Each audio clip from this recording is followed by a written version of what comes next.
एक दिन जंगल में एक बंदर ने फैसला किया कि वो गोल गप्पे बेचेगा। उसने एक रीदी बनाई, गोल गप्पे बनाए और जंगल के चौक पर जाकर खड़ा हो गया। उसने जोर से आवाज लगाई, गोल गप्पे, सिर्फ 2 केले में 6 गोल गप्पे। पहला ग्राहक आया, हाथी।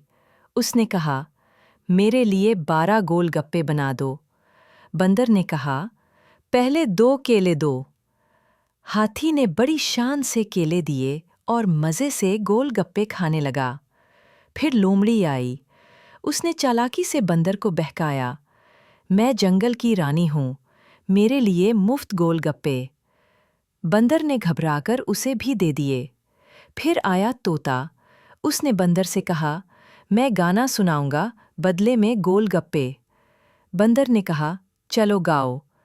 तोते ने ऐसा ऊंचा गाया कि बंदर के कानों में दर्द होने लगा। बंदर ने फौरन गोल गप्पे दिए और कहा, बस करो भाई। आखिर में बंदर थक गया और खुद ही सारे गोल गप्पे खा गया। फिर कहने लगा, गोल गप्पे बेचना नहीं, खाना ही बेहतर है।